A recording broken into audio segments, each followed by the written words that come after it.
Bonjour à toutes et à tous, bienvenue sur ce nouveau webinaire 3D Native.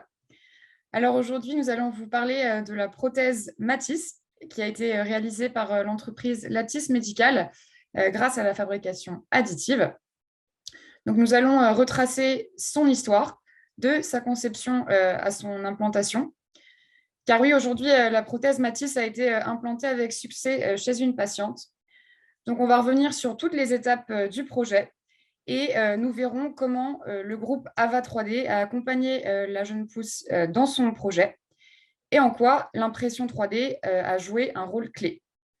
Donc, vous nous rejoignez progressivement sur ce nouveau webinaire 3D Native. Bienvenue à tous. Alors, aujourd'hui, je suis accompagnée pour parler de ce sujet donc de la bioprothèse Matisse de Julien Payen, qui est le cofondateur et le CEO de Lattice Médical, de Kevin Roux, qui est ingénieur R&D Process chez Lattice Médical, de Chloé Gigon, qui est ingénieure industrialisation et méthode également chez Lattice Médical, et enfin de Samuel Cabaret, qui est formateur expert en impression 3D chez Ava 3D Group. Bonjour à tous, donc je leur laisserai se présenter dans un instant. Moi-même, je suis Mélanie Wallet, je suis la rédactrice en chef de 3D Native. 3D Native, c'est une plateforme média qui est dédiée à la fabrication additive, qui est aujourd'hui disponible en plusieurs langues, le français, bien évidemment, l'anglais, l'allemand, l'italien et l'espagnol. Donc, avant de rentrer dans le vif du sujet, je vous invite à préparer toutes vos questions et à les poser donc, dans l'onglet Q&A qui est prévu donc, à cet effet. On y reviendra du coup à la fin de ce webinaire. On prendra 15 minutes pour répondre à toutes vos questions. Donc surtout, n'hésitez pas et profitez aujourd'hui de la présence de nos 4 intervenants. Je voulais également vous préciser qu'un replay sera disponible pendant au cours de cette semaine sur 3D Native. Donc voilà, si jamais vous avez besoin de revoir certains passages du webinaire, ce sera possible.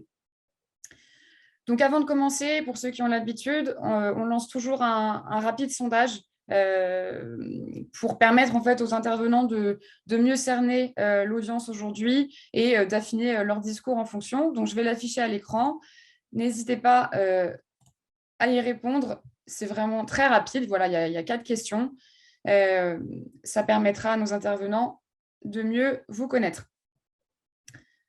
Donc, bonjour à tous, pour tous ceux qui nous rejoignent progressivement, un nouveau webinaire donc, sur la prothèse Matisse imprimée en 3D par Lattice Médical. Donc, on reviendra sur toutes les étapes du projet. On a un sondage qui est affiché à l'écran. Prenez voilà, 1 minute pour y répondre, n'hésitez pas. Pendant ce temps-là, je vais faire un rapide rappel de l'agenda. Alors, du coup, on va commencer par une brève introduction et une mise en contexte. Les intervenants pourront ensuite se présenter et leurs sociétés respectives.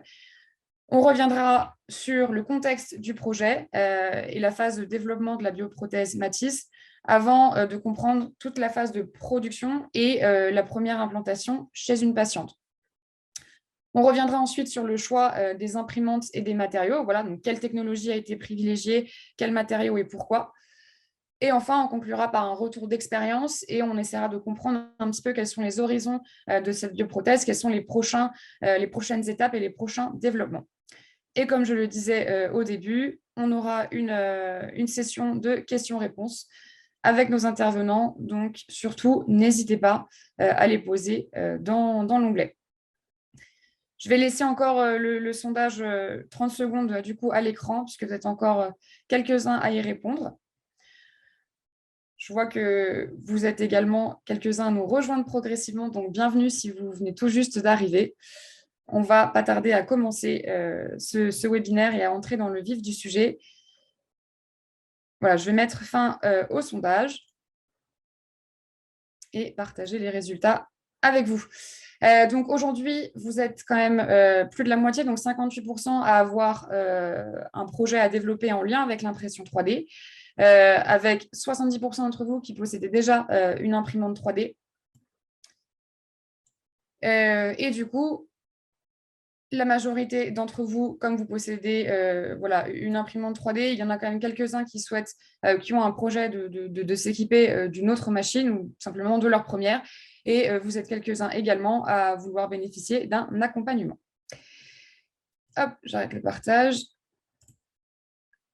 Et on va passer du coup à l'introduction, plutôt une mise en contexte finalement sur ce webinaire sur la prothèse Matisse imprimée en 3D. Je vais commencer par une étude qui a été réalisée en 2021 par la société Allied Market Research et qui montrait, en fait, qui évaluait la place de l'impression 3D dans le secteur de la santé et qui évaluait ses revenus à 5 800 milliards de dollars en 2030 contre un peu plus de 1 milliard en 2020. Soit une croissance finalement de 20,1% annuelle. Donc on voit bien qu'il y a une réelle opportunité sur ce marché et cette croissance, elle peut s'expliquer aujourd'hui par plusieurs facteurs. Donc on va parler notamment des avancées technologiques en matière de fabrication additive. Donc, vous n'êtes pas sans savoir qu'aujourd'hui, les machines qui sont proposées sur le marché sont de plus en plus rapides. On cherche une répétabilité avec une certaine fiabilité. On a des logiciels qui offrent davantage d'automatisation, mais on a également des matériaux plus performants qui vont répondre à des exigences et des contraintes dans le médical qui sont quand même assez élevées. Un autre facteur, c'est la possibilité de personnaliser aujourd'hui les pièces et les dispositifs qu'on va pouvoir créer, ce qui est essentiel, bien évidemment, dans le secteur médical. On a des investissements en recherche et développement qui sont de plus en plus importants, ou tout simplement une augmentation aujourd'hui des applications biomédicales. Cette étude, elle montrait en effet que le segment des organes et des tissus bio-imprimés en 3D représente une réelle opportunité pour le marché, mais aussi que les dispositifs externes portables ainsi que les implants représentaient un gros segment du marché. Et ça tombe bien, c'est cette partie justement implant dont on va parler aujourd'hui. À noter enfin que c'est un marché qui vient se structurer, où on commence à avoir de plus en plus de certifications. Un point qui est bien évidemment clé pour le secteur médical qui est voilà, soumis à de nombreuses exigences et contraintes. Donc l'idée, ce n'est pas de revenir sur tous les avantages de la fabrication additive dans le domaine de la santé, car on va les aborder à travers le projet Matisse pendant ce webinaire. Mais c'était plus voilà, pour vous montrer un petit peu l'opportunité qui existe aujourd'hui sur le marché et la place que l'impression 3D peut avoir dans le domaine de la santé. Je vais laisser maintenant la parole à nos intervenants afin qu'ils vous présentent notamment leur société et on va commencer du coup avec Julien par la société Lattice. Je vais te donner la main. Hop, voilà. Merci Mélanie et bonjour à toutes et à tous. On va peut-être très rapidement se présenter. Vas-y Kevin. Moi, c'est Kevin. Moi, je suis ingénieur R&D au sein de Lattice Médical. Donc, j'utilise principalement les machines d'extrusion et d'impression 3D au sein de Lattice. Bonjour, moi je m'appelle Chloé et je suis ingénieure industrialisation et méthode chez Lattice Médical et donc je suis en charge principalement de la partie industrialisation, production de notre prothèse. Ouais, donc moi c'est Julien Payen et donc je suis président et cofondateur de Lattice Médical. Donc si je refais un bref historique, Lattice en fait c'est une rencontre il y a une dizaine d'années. J'ai rencontré en fait les trois personnes que vous voyez en haut à droite de la présentation, donc Philippe Marchetti et Pierre-Marie Danzé, qui sont tous deux médecins biologistes au CHU de Lille. Donc, leur métier, c'est de faire pousser du tissu et de la peau, notamment pour des greffes de peau. Donc, c'est une banque de tissus. Et ça, c'est leur expertise. Et Pierre Guéreski, qui est, lui, chirurgien plasticien et qui est donc en première ligne, notamment sur les reconstructions mammaires. Et en fait, tous les trois m'ont exposé ce que je vais vous expliquer après sur la reconstruction mammaire et les difficultés. Et on a travaillé ensemble pendant quelques années en recherche plutôt fondamentale par leur laboratoire et l'INSERM et l'université et le CHU à développer une solution qui finalement a été brevetée en 2016. Et, moi, personnellement, c'était une volonté de créer une entreprise avant les 40 ans. Je viens d'avoir 40 ans, donc c'est bon, c'est fait. Première ambition, c'est joué.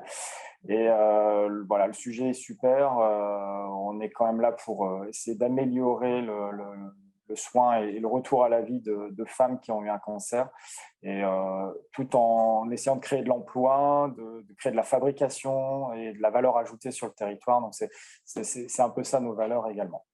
Donc, l'entreprise a été créée donc, fin 2017 après un parcours d'incubation à Eurasanté. Et aujourd'hui, on est une vingtaine de personnes. On est 20, je crois, 20 tout pile ou 21 maintenant.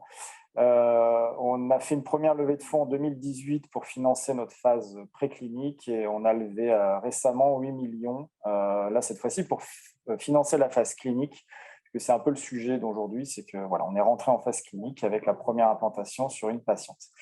Et donc la vision de l'entreprise, c'est de remplacer en fait progressivement les implants en silicone dans toutes les chirurgies mammaires, avec des technologies comme Matisse qui permettent d'avoir une reconstruction, en tout cas une chirurgie plus naturelle. Voilà.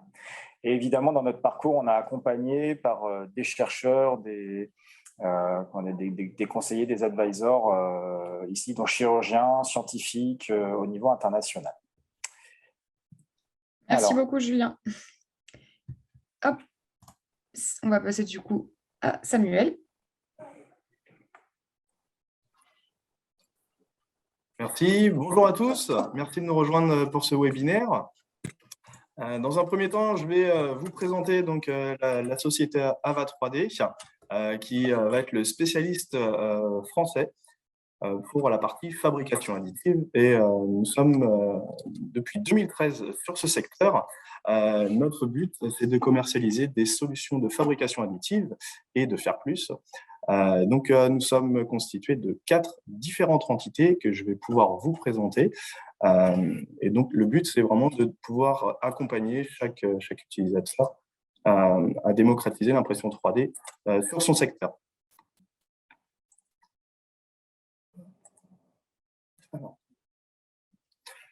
Je vais vous présenter donc les 4 différentes entités, dont la première, vous pouvez voir MakerShop, qui va être notre entité dédiée aux solutions professionnelles d'impression de type bureau.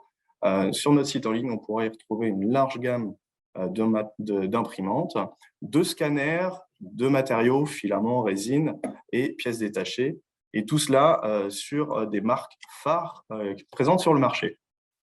La deuxième entité, Neofab, elle va être plus orientée sur les parties solutions industrielles. Le but, ça va être d'aider nos clients dans la faisabilité, la réalisation de leurs projets, depuis le choix de la technologie, la qualification des matériaux, et en passant à l'installation et aux premiers résultats. Sotec 3D va être la troisième entité. Nous avons un réseau de revendeurs qui est implanté en France et notre but, c'est de pouvoir les fournir sur des équipements qu'on a au préalable sélectionnés pour qu'ils puissent justement répandre ce matériel. Et en dernier, la toute nouvelle entité qui a presque un an maintenant, AVA 3D Academy, qui va être, elle, plus orientée sur la partie formation. Notre but, ça va être de proposer un large panel de formations qui passe aussi bien de la modélisation aux formations spécifiques sur les imprimantes, des différentes technologies. Nous avons obtenu la certification Calliope aussi, qui va nous permettre de nous assurer à nous et aussi aux clients d'avoir des formations de qualité, donc des formations qui vont être délivrées et qui vont être reconnu par notre procédé Calliope. Voilà pour la partie présentation de nos 4 différentes entités AVA 3D. Merci beaucoup, Samuel. Alors, du coup, après cette présentation de nos intervenants, je vous propose qu'on rentre dans le vif du sujet avec la première phase, du coup, conception, contexte du projet et phase de développement. Et je vais redonner la main, du coup, à Julien. Merci, Mélanie. Donc, voilà, donc pour dresser le contexte du cancer du sein, donc, vous n'êtes peut-être pas sans savoir que c'est le premier cancer chez la femme dans le monde. Donc, il touchera une femme sur 8 dans sa vie, donc la prévalence est quand même très, très élevée. Alors, c'est un cancer qui se soigne de mieux en mieux et dans les différentes thérapies, la principale, ça reste la chirurgie. Donc, on va enlever la tumeur. C'est un acte qu'on appelle une mastectomie. Et en Europe, il y a à peu près 240 000 mastectomies chaque année. Et ce qui est assez frappant, c'est que sur toutes ces mastectomies, il n'y a finalement qu'une patiente sur 5 qui aura le droit à une reconstruction. Il y a plein de facteurs. Il y a l'âge, par exemple, parce qu'avant, les patientes, il y a une vingtaine d'années, étaient prises en charge beaucoup plus tard, après 70 ans. Donc la reconstruction n'était pas nécessaire. Sauf que cet âge aujourd'hui recule parce qu'on a des campagnes de dépistage, on a de l'amélioration du diagnostic et donc l'âge moyen recule avant 60 ans et peut-être même bientôt avant 50 ans. Et donc il y a un vrai besoin de reconstruction. On a 3 techniques principales pour reconstruire un sein qui sont actuellement remboursées et mises en pratique. La plus connue, c'est l'implant mammaire. Souvent en silicone, avec un avantage qui est que sur 1 heure, vous avez une reconstruction, vous avez un résultat direct. L'inconvénient vraiment aujourd'hui de l'implant silicone, c'est d'une part son image. Il y a eu une entreprise, pour ceux qui ont connu, qui s'appelait PIP, qui a laissé une très très mauvaise image des produits en France, notamment en ayant triché sur la provenance du silicone médical. Ça a entraîné de graves complications chez certaines patientes et ça a été plus de 400 000 explantations dans le monde. Et c'est la Sécu qui a payé, indirectement nos impôts. Et plus récemment, il y a eu d'autres affaires sur les implants, notamment les macrotextures qui peuvent donner lieu des fois à certains lymphomes. Donc voilà, le problème de l'implant, c'est qu'il mène potentiellement à des complications graves sur le long terme. On doit changer ces implants en moyenne tous les 10 ans. Donc, pour pallier à ça, les chirurgiens ont développé ce qu'on appelle des techniques autologues. Donc, on utilise les tissus des patientes, donc les tissus graisseux principalement. Il y a le lipofilling et les lambeaux. Le lipofilling, c'est le prélèvement de graisse. Donc, on aspire de la graisse par lipoaspiration et on réinjecte cette graisse après centrifugation dans l'air mammaire. Le problème, c'est que la greffe ne prend pas, très peu, et on perd 50%, 60% du volume injecté. Et donc, le chirurgien doit s'y reprendre à plusieurs fois pour restaurer le volume. C'est peut-être 3, 4, voire jusque 8 fois. Vous voyez, là, c'est lourd, c'est que la patiente, elle va avoir plusieurs blocs espacés de quelques mois à chaque fois, et donc une reconstruction sur plusieurs années. Et ensuite, on a la dernière technique qui augmente de plus en plus, c'est la technique des lambeaux. Donc, on va prélever un lambeau. Il y a 2 grandes techniques. Le grand dorsal qui est illustré ici, donc c'est un lambeau de muscles et de graisse qui est prélevé dans le dos et qui va être repositionné au niveau du sein. Et le DIEP, c'est sur le ventre. C'est des chirurgies qui donnent des résultats esthétiques très, très intéressants parce que c'est autologue, il n'y a pas d'implant, mais c'est assez invasif. Ça mène quand même à des douleurs sur le site donneur. Là, on a prélevé le tissu, des cicatrices supplémentaires, des pertes de force. Et on a 3 à 4 heures pour le grand dorsal de chirurgie. Et le DIEP, ça peut aller des fois jusque 12 heures. Vous voyez, c'est très, très invasif. Et donc ça, c'était notre point de départ quand on s'est rencontrés avec Philippe, Pierre et Pierre-Marie, de proposer une reconstruction qui va être plus naturelle, moins invasive et avec un effet durable et long terme pour éviter les complications. Alors, je passe. Donc, c'est la proposition de valeur de Matisse de l'implant mammaire, c'est trois choses. D'une part, c'est de garder l'autologue, c'est de permettre à la patiente de retrouver une image de soi avec ses propres tissus. Donc, on va prélever un lambeau qui va se régénérer à l'intérieur, donc pour minimiser l'impact sur le site donneur. Deuxièmement, l'implant est entièrement dégradable, donc il se résorbe petit à petit, un peu comme un fil de suture. Et la chirurgie Matisse, c'est une chirurgie qui va durer 1 heure à 1h30 maximum, qui a visée unique parce qu'on souhaite la proposer en reconstruction immédiate, donc dans le même temps opératoire que la mastectomie. Ça, c'est un gain de temps et un gain précieux pour la patiente. Et donc, sans recours à des techniques de microchirurgie, ce qui peut faciliter l'accessibilité du produit. Matisse a déjà été publié dans 3 revues scientifiques, donc, sur lesquelles on a présenté donc, des résultats revus par des pairs. Donc, voilà, on a déjà fait la démonstration de cette performance et on a gagné de nombreux prix au niveau national et au niveau européen. Alors, je vais vous présenter sur une petite animation comment fonctionne la chirurgie Matisse. Ça a été pensé pour être le plus accessible possible. La cible principale, c'est le chirurgien plasticien, mais également le gynécologue qui peut faire des reconstructions. On a besoin de ces 6 instruments. Donc, c'est assez basique au bloc. Là, on a un exemple d'une patiente donc, qui a une mastectomie totale sur le sein gauche.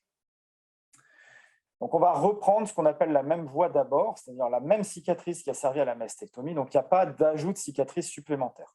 Et en reconstruction immédiate, on va faire la cicatrice dans le sillon sous-mammaire, c'est-à-dire dans le pli, pour ne pas être visible. Donc, le chirurgien va prélever ce qu'on appelle un lambeau graisseux. Donc, il va progressivement retirer entre la 7e et la 8e côte, donc un peu en dessous du sein, ce lambeau graisseux, donc qui va faire une taille de 80-100 cm3. Voilà. Ça fait un diamètre à peu près de 10 cm. Ce n'est pas visible au niveau du prélèvement. Donc, on ne voit pas qu'il y a une perte de tissu. Ce n'est pas visible esthétiquement parlant. Et donc, ce lambeau, il va être inséré dans l'implant. Vous voyez, donc l'implant Matisse, il est en 2 parties. Donc, la partie basse, c'est ce qu'on appelle le socle, qui va permettre de fixer avec 6 points de suture le lambeau. Et ensuite, on va refermer avec le dôme. Donc, le dôme, il va y avoir différentes tailles. Aujourd'hui, on a 21 tailles. Donc, des formes standards comme ici, anatomiques, et on l'espère plus tard sur mesure grâce à l'impression 3D.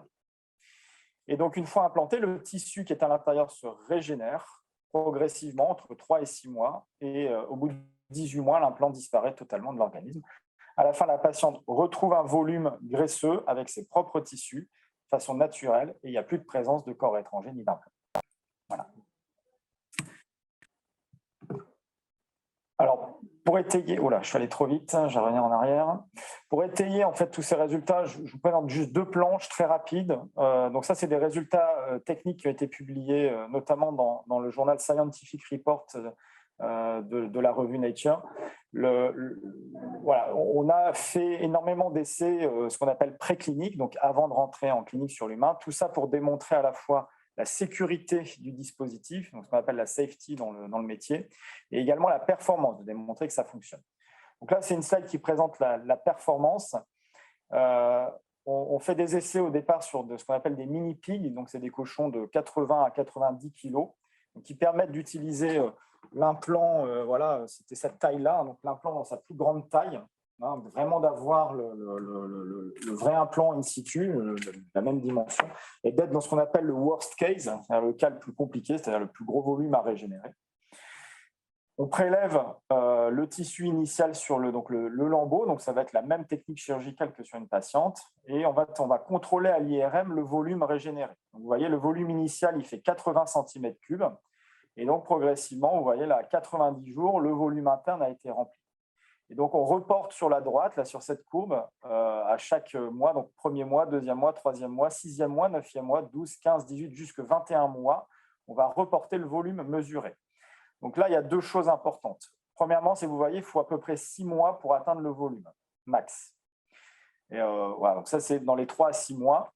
Et ensuite, ce qu'on a voulu regarder, c'est aller jusqu'au bout, à résorption complète. Est-ce qu'on a un tissu qui est maintenu? Est-ce qu'on a un tissu qui est viable? Est-ce qu'on a un tissu qui va rester? Voilà. Et donc ça a été validé et c'est très important d'avoir ce recul long terme. Voilà. Et évidemment, après, on teste les aspects liés à la safety. Donc, on va mesurer ce qu'il peut y avoir en termes local ou systémiques. Donc, on fait des prélèvements de l'organe régénéré. On va vérifier si c'est viable, si c'est vascularisé, s'il y a beaucoup de réactions inflammatoires ou pas. Voilà. Et donc, ça, c'est toutes les études qu'on a menées pendant les 3-4 années qui ont suivi la création de l'entreprise. Voilà. Et je passe la main à Chloé. Donc là, on va aborder la phase de production de la prothèse Matisse. Donc la production de la prothèse Matisse, elle va se découper en plusieurs étapes. Tout d'abord, la phase d'extrusion de polymères de qualité médicale. Donc cette étape permet à partir de granulés de matières premières d'obtenir des filaments. Ces filaments, ils sont ensuite placés dans les imprimantes 3D pour imprimer les 2 éléments constitutifs de la prothèse Matisse, donc la base et la coque. Ces 2 parties, elles sont imprimées indépendamment avec des temps d'impression qui sont variables selon la taille, donc selon la référence de la prothèse que l'on souhaite obtenir. Cette base et cette coque sont ensuite post-traitées et contrôlées par l'équipe technique avant d'être assemblées. Ensuite, la prothèse Matisse va être conditionnée dans son emballage avant d'être stérilisée. Donc l'emballage, il va permettre de protéger et garantir la stérilité de la prothèse tout au long de sa durée de vie. L'impression 3D est donc vraiment au cœur du procédé de production de la prothèse Matisse parce qu'il va permettre de fabriquer des structures complexes et à terme d'envisager des prothèses adaptées à chaque patiente. Donc, la salle de production, elle est installée dans un environnement propre qui est classé ISO 7. Donc là, cela permet de maîtriser en fait la contamination qu'on va appeler particulière et microbiologique dans l'environnement de fabrication. Le procédé de fabrication est également validé, donc les équipements sont qualifiés. Le procédé de fabrication est donc maîtrisé et donc il est capable de façon répétable de produire des prothèses de la qualité exigée. Et donc enfin, vous pouvez voir une portion de la salle de production avec notamment notre ferme d'impression 3D Ultimaker S5 qui permet d'assurer la production des prothèses. Merci Chloé. Je fais un petit mot dessus sur la production. C'était une volonté de l'entreprise d'internaliser. Voilà, dès le départ, c'était une volonté presque même personnelle qu'en fait, on puisse fabriquer le dispositif médical entièrement, que ce soit fait en France, voilà, et d'innover aussi sur le procédé de fabrication en incluant l'impression 3D. Et on justifiera, Kevin nous présentera après pourquoi on a choisi Ultimaker S5. Mais c'était voilà, cette volonté-là de produire. Et donc, passer ces différentes phases précliniques, donc pour démontrer la safety, la validation de notre plateforme d'industriel, donc il reste pour l'instant un pilote pré-industriel, ce n'est pas encore une usine, mais on espère que ça le deviendra progressivement de plus grande taille. Et on a obtenu l'autorisation pour démarrer donc un essai clinique. C'est une étude clinique qui s'appelle TIDE, T-I-D-E, comme la marée en anglais, donc, qui permet donc d'utiliser Matisse dans le cadre d'une reconstruction mammaire immédiate, donc après un cancer du sein. Donc, en fait, on réalise la mastectomie et la reconstruction avec Matisse dans le même temps opératoire. Donc, c'est une étude qui va être en 2 étapes. Pour l'instant, on fait ce qu'on appelle dans le jargon un first in human ou un first in woman. C'est les premières patientes qui sont testées. On va plutôt regarder d'abord les aspects de sécurité, sûr que le produit ne crée pas plus de problèmes qu'il y avait avant. Donc, c'est une étude qui durera 36 mois. On va inclure 50 patientes donc dans 3 pays, en France, en Géorgie et en Espagne. Il y a 8 centres qui vont participer à l'étude. Donc, en France, le centre coordonnateur, ce sera le CHU de Lille et on aura l'Institut Gustave Roussy, l'hôpital Tenon à la PHP, le CHRU de Strasbourg et San Pao à Barcelona. Et ensuite, on a 3 centres en Géorgie, Carabs Mediline, l'Institute of Clinical Oncology et Mediclub Georgia. Et donc, on a réalisé à l'Institute of Clinical Oncology la première mondiale le 12 juillet. Donc, il y a 2 choses. C'était une première mondiale sur ce type de technologie, voilà, de permettre la régénération d'un tissu et avec un polymère résorbable. Et c'est, entre guillemets, une première aussi dans l'impression 3D.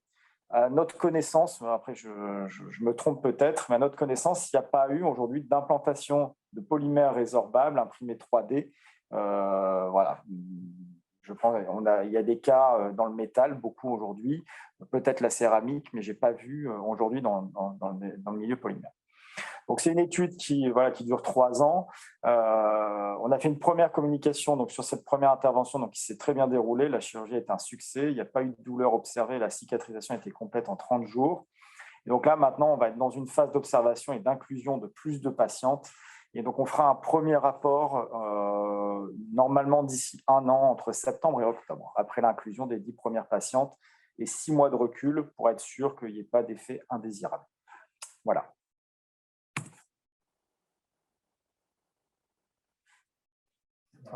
Samuel qui C'est Samuel. Merci beaucoup du coup pour cette présentation et cette mise en contexte.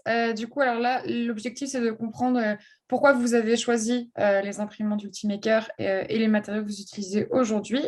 Et donc, du coup, Samuel, je vais te laisser la main. Merci.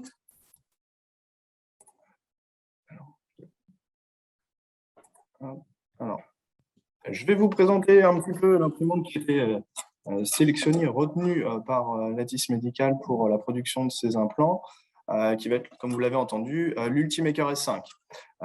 Donc, cette imprimante a été sélectionnée pour l'impression de ces implants, et cette imprimante utilise la technologie dépôt de filament.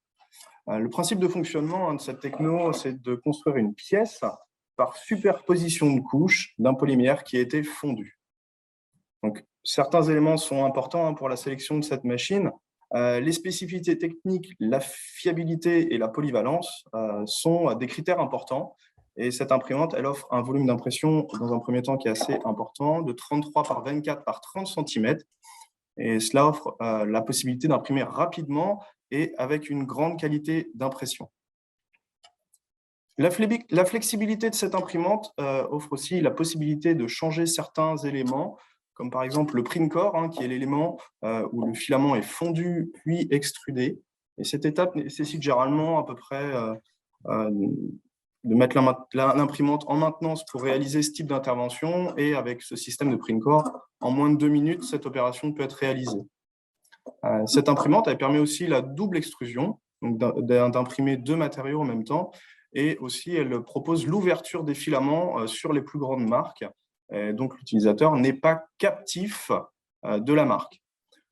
Tout cela est accompagné avec un logiciel pour piloter l'ensemble qui est Ultimaker Cura, que beaucoup connaissent. Et c'est probablement un logiciel trancheur, un des plus utilisés. Ce logiciel, il est en perpétuelle évolution, et ce qui permettra justement aux utilisateurs de bénéficier des nouvelles avancées pour obtenir toujours des impressions de plus en plus de meilleure qualité. Voilà pour la présentation de cette imprimante. Merci beaucoup, Samuel. Je crois que Kevin, du coup… C'est ça, je vais rajouter un petit complément du coup, pour reprendre un peu les caractéristiques de Samuel. Donc, pourquoi du coup l'Ultimaker S5 ? Donc, comme il a dit, c'est l'ouverture aux différents matériaux. Donc, il n'y avait pas de matériaux de grades médicaux implantables sur le marché. Donc, on a dû développer nos propres filaments. Donc, il nous fallait un système ouvert principalement. Après, comme il l'a dit, il nous faut certaines spécificités, notamment pour la partie salle blanche, donc salle propre ISO 7.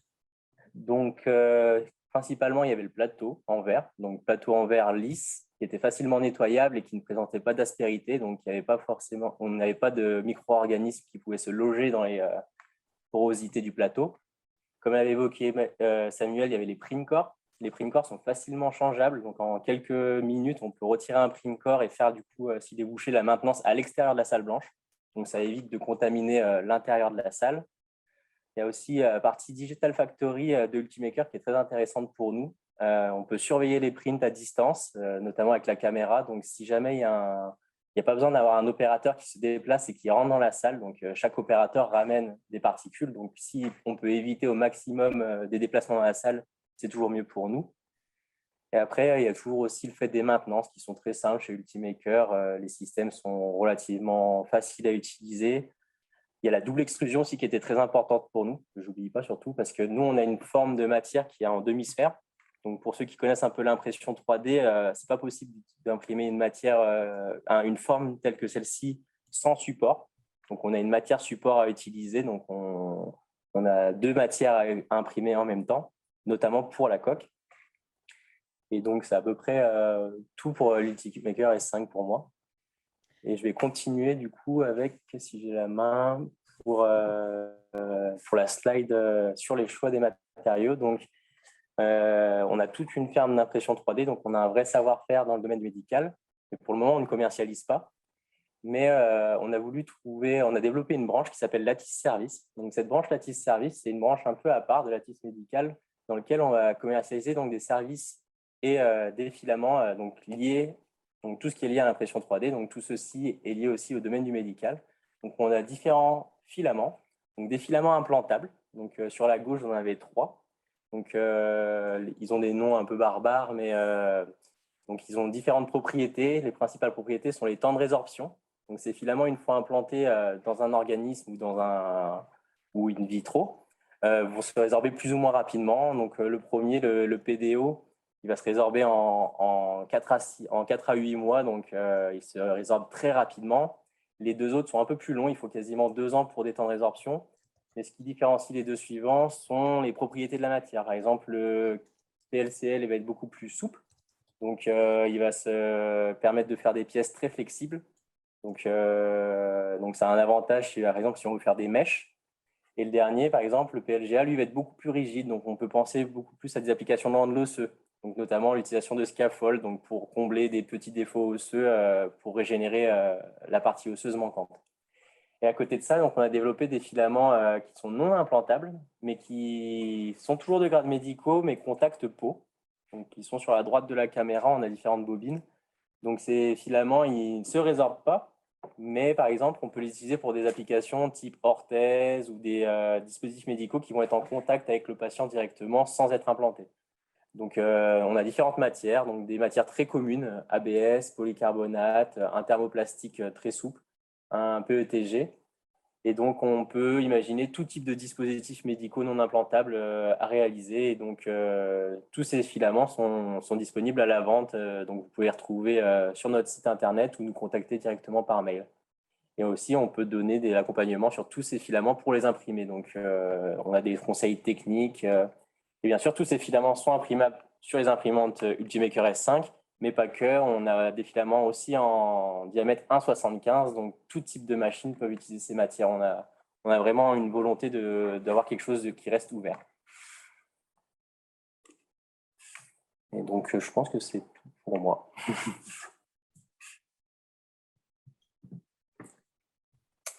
Merci Kevin. Donc là, c'est moi. Donc l'avantage en fait d'utiliser l'impression 3D dans le médical. Finalement, pour nous, d'une part, dans la conception, c'était la flexibilité et la rapidité de prototypage. On a pu faire de façon itérative beaucoup d'allers-retours de conception de dispositifs très rapidement.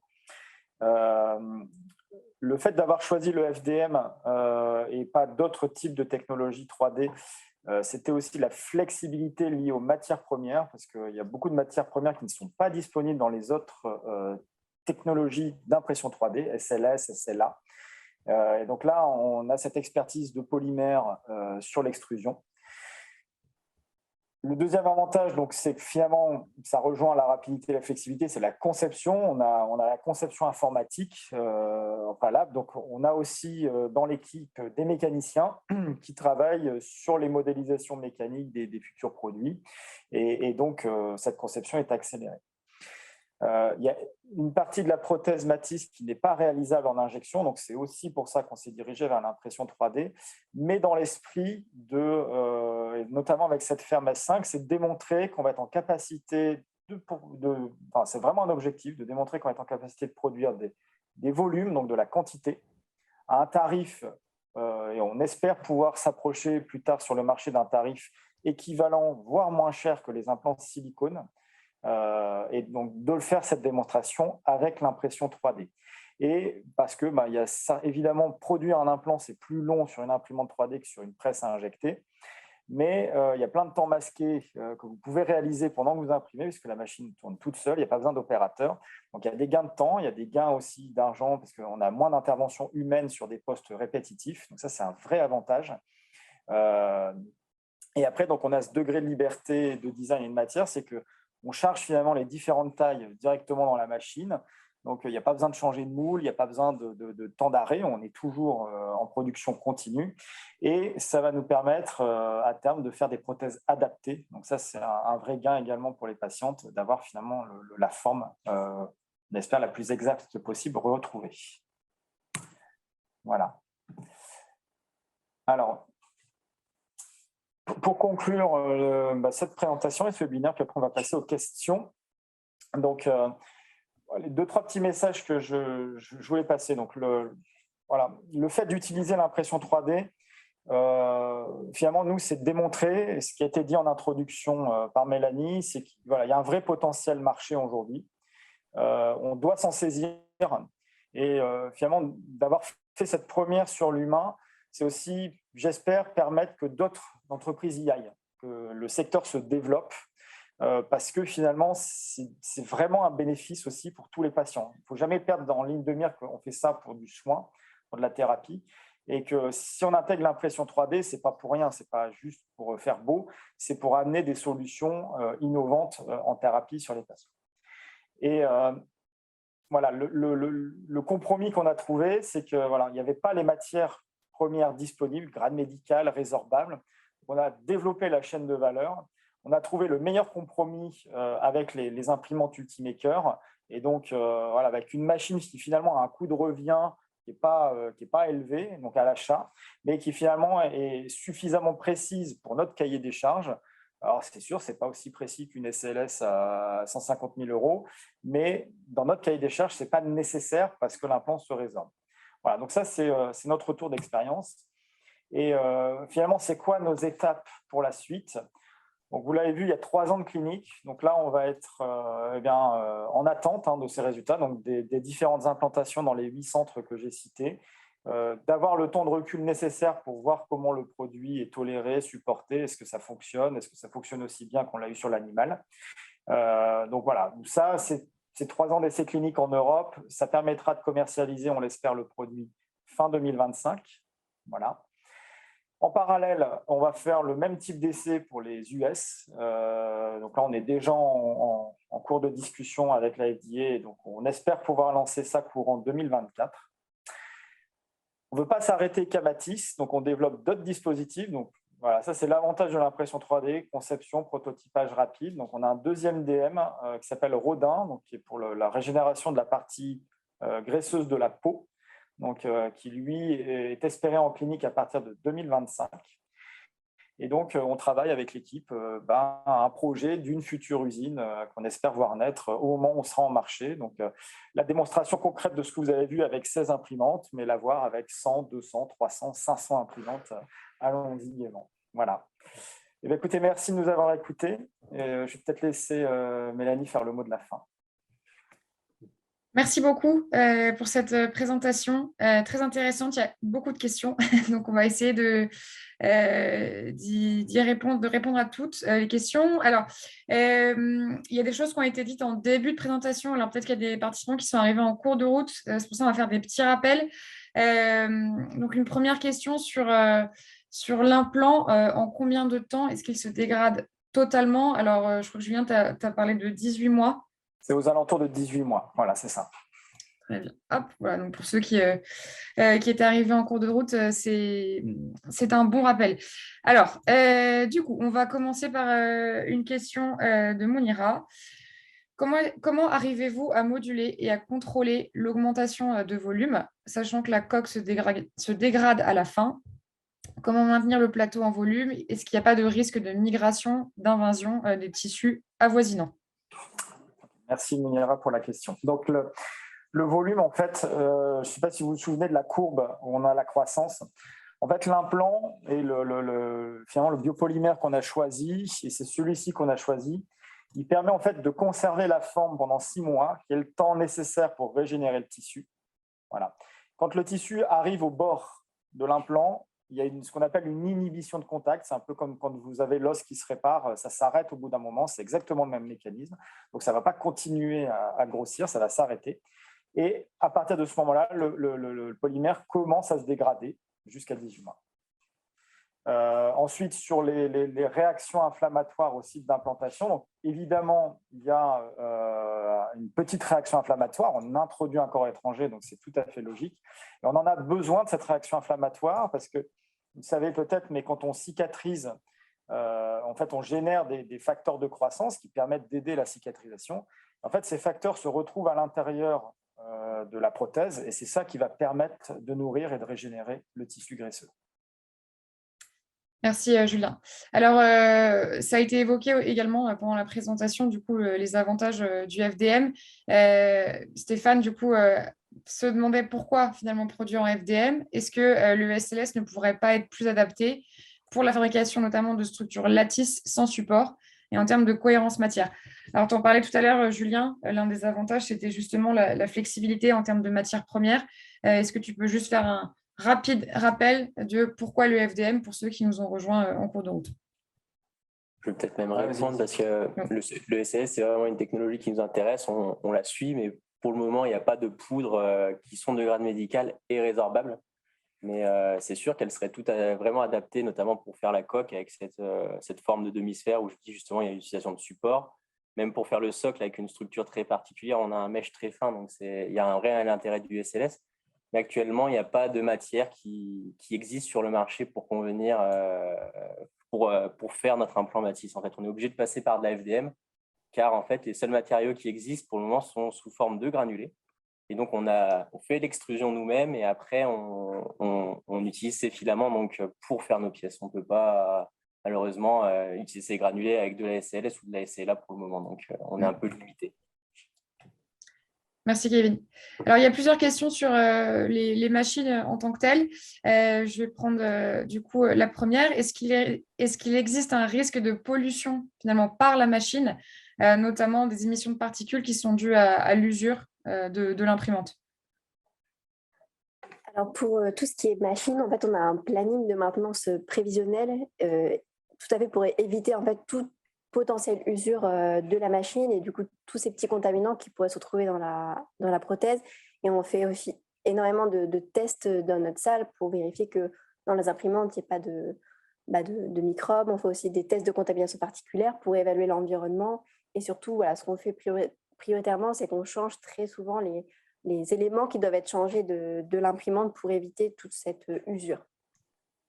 Merci Chloé. Du coup, ça a répondu à la question de Guillaume en même temps sur la gestion de l'usure des machines. Donc, très bien.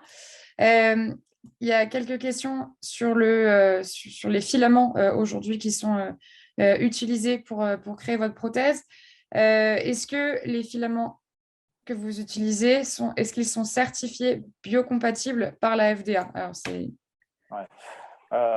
alors, ils ne sont pas certifiés biocompatibles par la FDA. On achète des biopolymères qui sont ce qu'on appelle GMP, donc de grade médical et pharmaceutique. Voilà. Il n'y a pas de certification biocompatible. Ce qui est biocompatible, c'est l'implant. D'accord ? C'est pas le filament. À partir du moment où vous prenez le filament, vous le mettez dans une machine, il perd toute biocompatibilité parce qu'il a été fondu et transformé. Donc, avoir une certification sur un filament, ce n'est pas utile. La certification doit être obtenue sur le dispositif lui-même, sur ce qui va être implanté. Voilà.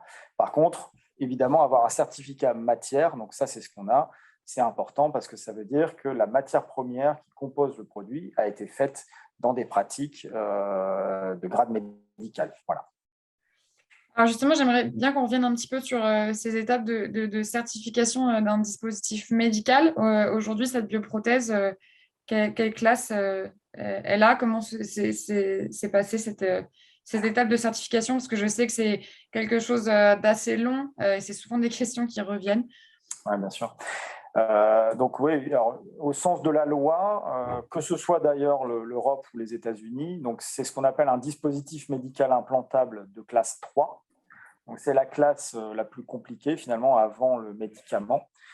C'est un classe 3 parce que c'est implantable et c'est aussi parce que c'est dégradable sur du long terme. Donc finalement, tout le dispositif va être relargué dans le corps humain. Donc on comprend bien qu'il y a beaucoup d'étapes à passer. Donc on a un dossier technique et un dossier de conception à fournir aux autorités dans lequel on va reprendre tous les éléments constitutifs de l'implant, comment on le fabrique, il est fait avec quel matériau, quel test on a fait dessus. Et donc, il y a des exigences, il y a des normes, il y a des standards qu'on applique. Et sur les essais mécaniques, par exemple, sur la stabilité du produit dans le temps, sur le transport, on doit vérifier si ça se transporte bien, si ça c'est bien stérilisé, etc. dans les procédés. Chloé en a parlé, mais c'est toute la partie qualification, validation de l'outil industriel, des imprimantes, des extrudeuses, etc. pour assurer qu'à chaque fois qu'un produit sort, c'est répétable, reproductible et safe. Et ensuite, on a la fameuse norme de biocompatibilité.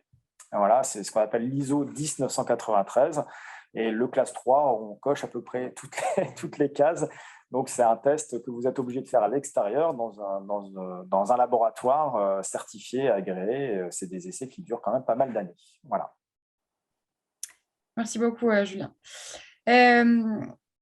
Une question de François. Comment est-ce que vous assurez qu'il ne reste pas des micro-fragments de support sur la coque?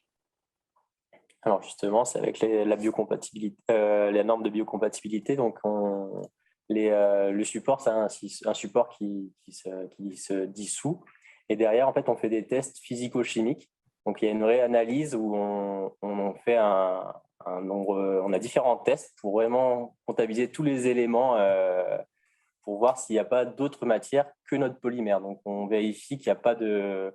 Ça se compte en milligrammes, vraiment en milligrammes sur la prothèse, et on vérifie chaque élément du tableau périodique des éléments et on vérifie qu'il n'y a rien de trop ou d'éventuelle contamination.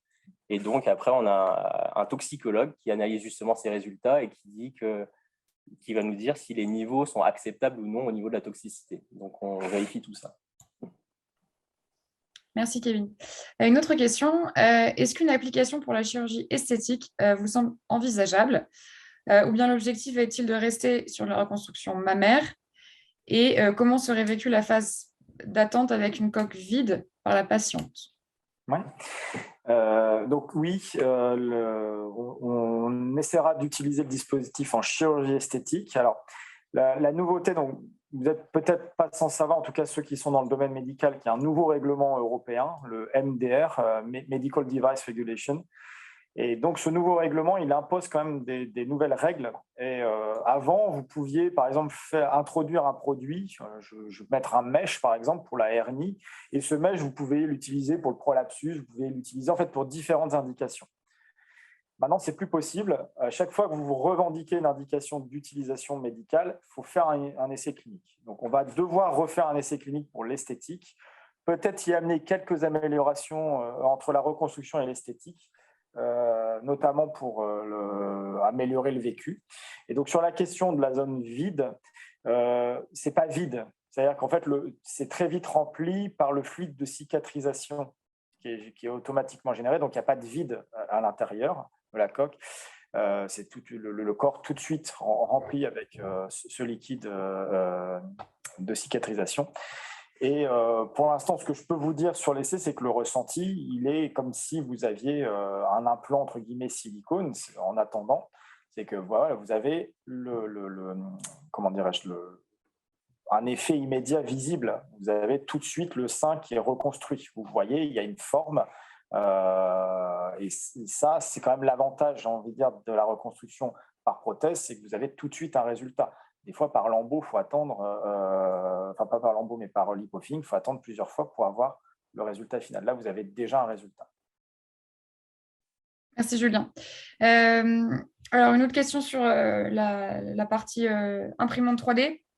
Est-ce que l'imprimante Ultimaker S5 est ISO 13485, donc de qualité médicale dans son modèle de base, ou est-ce qu'elle est certifiable? Alors, une imprimante ne se certifie pas ISO 13485. En fait, c'est le dispositif, c'est l'entreprise qui respecte cette norme pour créer un dispositif médical. Donc, c'est tout une validation d'un processus de fabrication. L'imprimante, elle est juste, en fait, Chloé nous le dira mieux, mais validée et qualifiée pour faire quelque chose de répétable. Donc, nous, on utilise des matières qui sont de grade médical à la base, on les transforme sans les altérer de manière répétable pour obtenir un dispositif qui est biocompatible, et ce processus est validé selon l'ISO 13485. Donc, c'est pas aussi simple que ça, il y a différentes choses à valider. Oui, c'est ça exactement. On n'achète pas un équipement qui est strictement certifié dans son état d'origine. On doit montrer en fait que peu importe l'imprimante qu'on utilise et peu importe la référence qu'on va imprimer, on obtient toujours le résultat escompté. Et en fait, c'est ça le principe de la qualification. Peut-être aussi rajouter qu'on utilise vraiment des imprimantes Ultimaker S5 sans modification. On a juste un capot filtrant sur le dessus, vous pouvez voir sur la photo d'ailleurs, pour imiter justement de trop nombreuses particules qui soient émises dans la salle. Justement, on a un petit filtre HEPA. Et je vais rebondir là-dessus. Si Ultimaker nous écoute, mais on va en discuter, c'est qu'on est aussi ouvert, de toute façon, je ne l'ai pas dit dans les objectifs à la fin, mais on est très heureux de continuer cette collaboration avec Ava 3D et Ultimaker dans l'objectif aussi d'améliorer les machines. Et peut-être de permettre aussi qu'elles se développent de plus en plus dans l'univers médical, ce qui n'était pas trop le cas d'Ultimaker jusqu'à aujourd'hui. Voilà, c'est par ce cas d'usage d'améliorer les machines, justement pour rendre peut-être des spécificités de l'univers médical. Et justement, aujourd'hui, j'aimerais qu'on revienne un peu sur votre capacité d'impression 3D. combien est-ce que vous pouvez produire de coques environ, voilà, une fourchette par semaine, par mois? Tu vas, je vais. Aujourd'hui, on a une capacité qui tourne à peu près à moitié. Donc, on est à peu près à 500 implants par an. Et à partir de l'année prochaine, on doit normalement qualifier tout le reste de l'outil de production. Donc, on pourra passer à 1000 implants par an. Très bien, merci. Il y avait une question sur la partie stérilisation. Par quel procédé est-ce que vous la réalisez aujourd'hui, la stérilisation de la prothèse? Alors, la prothèse et tous les filaments résorbables de manière générale, ce que j'ai proposé aussi sur la partie Lattice Service. Donc, c'est des implants qui sont très sensibles à la température. Donc, on ne peut pas faire d'autoclave. Ils sont sensibles aux rayons X, etc. Donc, on utilise en fait ce qui s'appelle de l'oxyde d'éthylène. Donc, c'est un gaz qui vient tuer tous les potentiels micro-organismes qui sont présents dans la prothèse. Et bien sûr, derrière, dans la biocompatibilité, on doit vérifier que ce gaz a bien été évacué parce que c'est un gaz qui est assez nocif. Donc, on vérifie tout ça d'ailleurs. C'est quelque chose qui est assez contraignant et peut-être plus tard, on essaiera de le changer, notamment peut-être avec du CO2. On a un programme de recherche actuellement avec un consortium d'entreprises pour développer une alternative à l'oxyde d'éthylène qui s'appelle le CO2 supercritique et qui, notamment, dans notre stratégie, ça va permettre de stériliser nous-mêmes pour faire du sur-mesure. Voilà. Mais voilà, l'oxyde d'éthylène, ça reste un procédé assez standard utilisé dans l'industrie depuis beaucoup d'années pour stériliser les dispositifs médicaux implantables. Et est-ce que du coup, vous pouvez revenir également sur les étapes de post-traitement? Chloé t'en a parlé rapidement du coup pendant la présentation. Voilà, quelles sont les étapes? Comment ça se passe? Alors, il y a différentes étapes de post-traitement. Comme le spécifiait Kevin, on a un matériau support qui doit être éliminé. Et en fait, une fois qu'il est éliminé, on va s'assurer qu'il n'y a pas de petits filaments qui pourraient rester, qui sont en fait retirés avec une pince Bruxelles. Donc, c'est vraiment plus pour affiner, on va dire, l'esthétique du socle et du dôme. Et on fait aussi une grosse partie de contrôle qualité. Donc, on s'assure que les dimensions et la masse sont conformes aux spécifications que l'on souhaitait. Merci Chloé. Il y avait une question de soi. Où en êtes-vous pour le remboursement? Vous visez un SMR de combien? Voilà. On n'y est pas encore. c'est encore assez loin. Donc, là, c'est une étude de pré-marché pour introduire le dispositif. Donc là, l'objectif de l'étude, c'est d'obtenir le marquage CE. Il y aura une étude après la mise en marché du dispositif pour obtenir un remboursement. Mais là, on sera obligé de faire une étude multicentrique sur beaucoup de centres européens en comparaison avec des techniques existantes pour démontrer que par rapport à telle ou telle technique, on a une amélioration de la qualité du soin et peut-être une amélioration médico-économique. Donc, on a déjà une idée du prix, mais je ne pourrais pas vous répondre, ça reste confidentiel. Alors, une autre question, lorsque la structure est résorbée, est-ce que le sein est plus souple qu'avec une prothèse silicone, donc plus proche finalement d'un vrai sein? Oui, c'est l'objectif. C'est vrai que j'aurais pu montrer sur le tissu, vous avez vu tout à l'heure, qui était sur le modèle animal. Donc, en fait, quand il n'y a plus d'implant, en fait, c'est un tissu graisseux qui est régénéré. Donc, en fait, c'est le même tissu. Le sein, c'est 85-90% de graisse. Si j'enlève la glande mammaire, donc on retrouve une mécanique qui est très proche de ce qui a été perdu. Et si on revient sur la taille des dômes aujourd'hui que vous proposez, vous parliez tout à l'heure dans la présentation qu'il y avait 21 tailles aujourd'hui et que l'objectif, ce serait de faire du sur-mesure. Alors, comment ça fonctionnerait? Est-ce que ce serait par un scan IRM ou Alors, on bosse dessus. Donc, aujourd'hui, dans l'industrie, ce qu'on voit effectivement beaucoup, c'est un scanner, par exemple, en tout cas ce qu'on appelle les fichiers DICOM qui viennent de l'hôpital, soit à l'issue d'un scanner ou d'une IRM. On n'a pas le besoin de précision comme dans l'orthopédie. Quand vous faites un implant orthopédique sur mesure, il faut vraiment être au micromètre près parce que vous avez ce besoin de précision puisque ça va s'intercaler sur un os. C'est une partie rigide. On a là, cette fois, cet avantage de travailler sur du tissu mou qui est plus malléable. Donc, on n'a pas cette précision nécessaire au micromètre. Donc, on aimerait bien essayer de ne pas forcément avoir à travailler avec les DICOM, mais plutôt en fait, que le chirurgien, en consultation, il prenne 6 photos du sein avant la mastectomie qu'on puisse remodeler un volume à partir de ces 6 photos. Ça, c'est un objectif. Je ne vais pas vous dire si c'est faisable, c'est pas faisable, c'est en cours. Voilà, on verra. Et si ce n'est pas faisable, on utilisera les fichiers 3D des scanners, comme ça se fait aujourd'hui. Mais voilà, on voudrait essayer de faciliter cet accès-là. Et c'est plus simple en consultation de faire des photos, parce que vous savez que l'organisation du soin en France et surtout l'accès aux données est assez compliqué. Et qu'aujourd'hui, dans la reconstruction mammaire, c'est d'ailleurs un problème existant dans le parcours de soins, c'est que ce n'est pas forcément à l'endroit où vous avez fait la mastectomie que vous allez faire la reconstruction. Et des fois, ça se passe 18 mois après, 24 mois après. Les images, elles ne sont pas perdues, mais pour les retrouver, c'est extrêmement compliqué. Donc, c'est pour ça que cette idée de photo nous semble peut-être plus facile, soit en se basant sur le sein gauche ou droite en contralatéral pour refaire la même forme, soit quand c'est en reconstruction mammaire immédiate, de baser sur le sein qui va être en ligne. Voilà. Merci beaucoup. En tout cas, je vois qu'il est midi. On a pris la majorité des questions. En tout cas… Je vais juste répondre. Je vois qu'il y a une question sur la radiothérapie. On a un papier qui sort, il a été accepté avant-hier. Il sort, on a fait une étude sur la radiothérapie et l'influence de la radiothérapie. Et la conclusion, c'est que c'est compatible avec la radiothérapie. Voilà. Merci, Julien. Du coup, merci beaucoup en tout cas pour cette présentation et pour ce webinaire de qualité. On a vraiment pu comprendre toutes les étapes de ce projet. Sachez en tout cas que l'ATIS médicale sera présent au Formnext du 15 au 18 novembre à Francfort, si jamais il y a des participants qui y seront aussi. Je vous souhaite en tout cas une très bonne journée et je vous dis à bientôt pour un prochain webinaire. Merci à nos intervenants. Merci beaucoup. Merci beaucoup, à bientôt. À bientôt, au revoir.